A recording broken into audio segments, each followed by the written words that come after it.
What's up, guys? I have a call to make out to one of the sellers that contacted me back through a Craigslist post, and this will be my first call to a commercial seller. So let's give it a go. I'm not sure if the speakers could pick up the sound or not, but we'll hope for the best. This is a sixplex in Thomasville, North Carolina.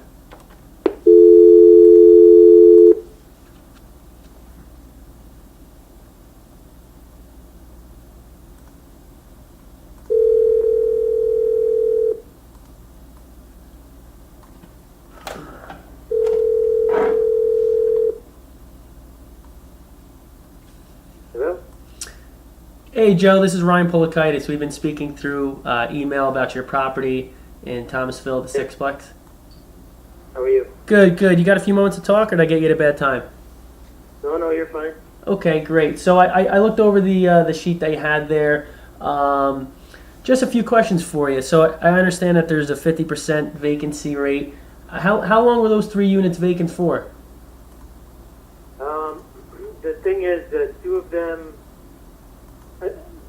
were related. I think they were family, two families next to each other, and that was maybe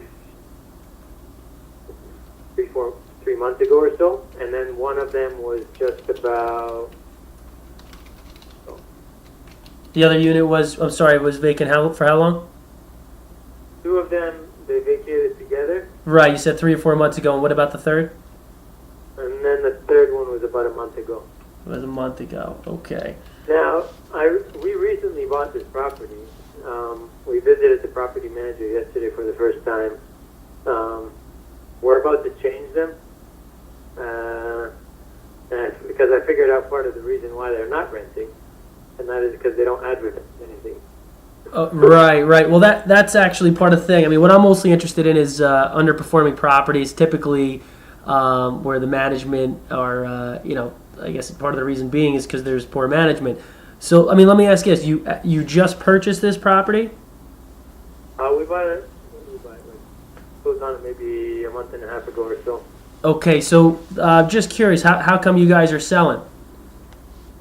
Well, we got it for a good deal. Number one. Number two, it's out of our zone. We're mostly Charlotte. And Okay. just driving out there is kind of out of our area. Right. We're not commuting too much. Okay, gotcha.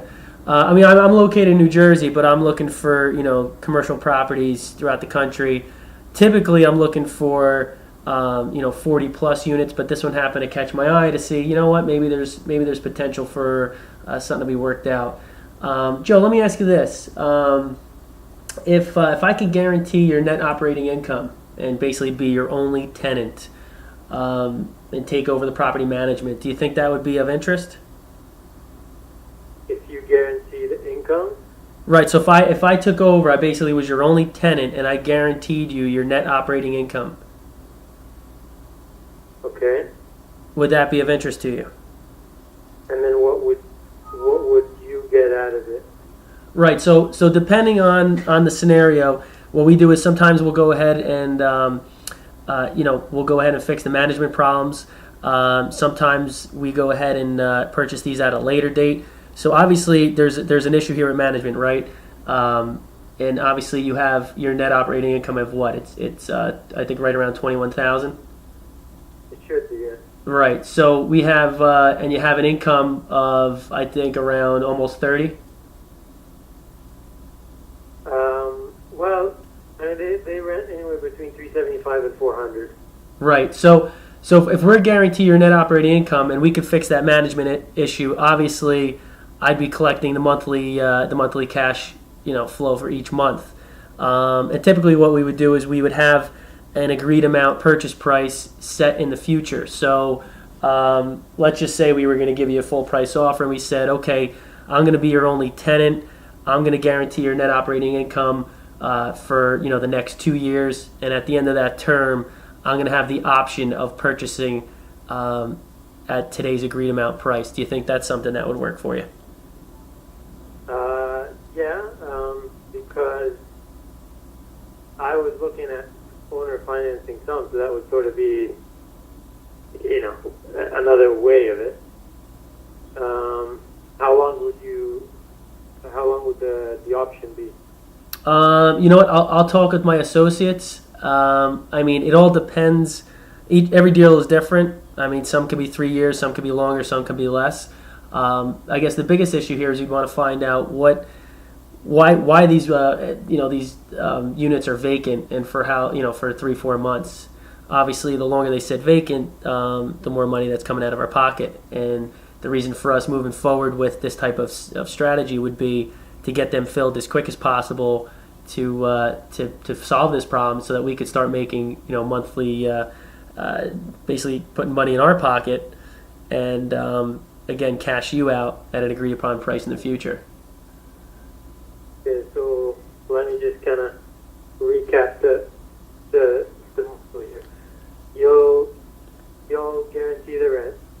We'll guarantee your net operating income. So right here you have it at just above 21,000. Right. And then we'll agree on a purchase price. Correct. So and we'll determine the sale date. exactly. So you'll give me the option to purchase at a future date.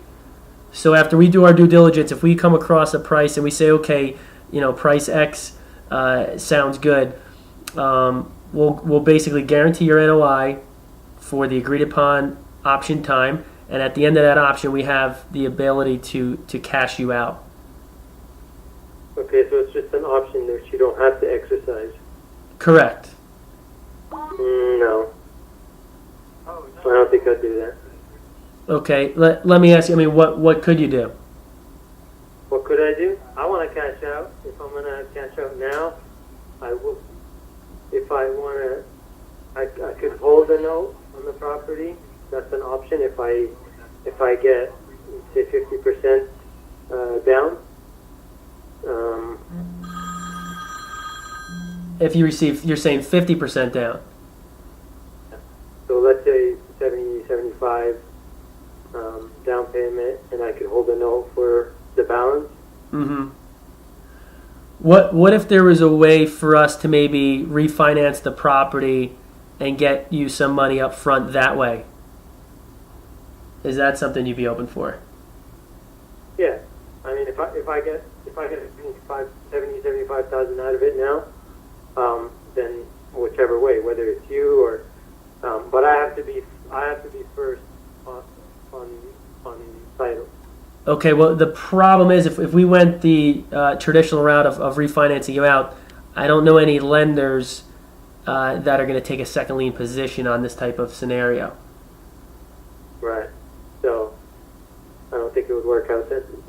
Okay. Well, I'll tell you what, Joe. Let me run some scenarios. Let me evaluate this a little better. As far as gaining access to the property and stuff, are you pretty flexible? I know you said you're far away. How would we work out those details? Well, the property manager could potentially show you. I think I have a lockbox out there too, so you have an agent that's going to look at it, or, but I don't want investors looking at it with a lockbox. I'd have to go show them myself. Okay, I'm sorry. So wait, you don't want investors looking with a lockbox, or you do? Not investors. Agents, yes, but not investors. Okay. Fair enough. Well, I'll tell you what. Let me crunch the numbers a little bit. Let me talk to some of my partners. Let me see if there's something that we could come up with that works for both of us. Perhaps we could elaborate a little more on the original scenario that I mentioned to you about guaranteeing you your net operating income and cashing you out in the future. Maybe that's something that might be worthwhile. Yeah, I'm not concerned about the income. We're buying it to flip it, to tell you the truth. Kind of like what you want to do, but so we're not too concerned about the cash flow. So, I mean, it could be lucrative for me, but I'm not sure if that. I mean, go ahead and run some numbers, see some models if they work for you. Run them by me. I'd be more than happy to look at them. Right. Well, I mean, if you think about it, I mean, if you're only dealing with one, person instead of, I guess, a management company that's, obviously is failing, and I'm guaranteeing you, your NOI. Right, but I'm locking in the sale price. Well, you are locking in a sale price, but again, I mean, let's just say that it's 2-3 years down the road. I mean, no one really knows what the market's doing right now. Right, so if it goes up, then you exercise. If it goes down, then you don't exercise. That's true, but again, depending on the scenario, if we're talking a positive cash flow situation and I'm putting money in my pocket, if the market does fluctuate slightly, it doesn't necessarily mean that it's still a bad buy for me. And if we lock in today's price, it might be better scenario for you. Right. Okay. Well, like I said, I don't mind looking at the different scenarios and different models that you come up with. Run them by me, send me emails, call me, whatever, and I'll be more than happy to look at them. Excellent. Are you partners with anybody? Or are you the sole decision maker? I have a partner, Okay. but we own it. Okay, great. Well, I'll tell you what. Let me come up with some things. If they're of interest, perhaps we could set up a conference call where all the decision makers are on the phone, and maybe we can work something out. Sure. Sounds good. All right, Joe. Thank you for your time. Thank you. I'll be in touch. Take care. Well, that was interesting. You could tell I fumbled a little bit. Not that polished, but it seemed to flow rather smoothly. The original offer that I made him would be a master lease option, and at first he seemed okay about it, but you could tell that he's a flipper himself. So I don't know if that would make sense. He did mention that he would want a good amount of money up front, in which case there's another option where you could refinance them out and do a master lease option. However, he did mention he wanted to be first lien position. So at any rate, I'm going to evaluate the numbers a little bit, crunch the numbers, but also try to figure out how I could better present that original option that I gave him. He didn't automatically shut it down. So if I could present it in a manner that makes sense, maybe we could work it out. So at any rate, I think it went okay. You could tell that I fumbled up a little bit there, but hey, that's just learning the trade here. I even fumble conversations that I have in my residential wholesale business.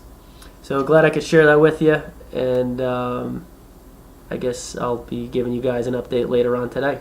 Take care.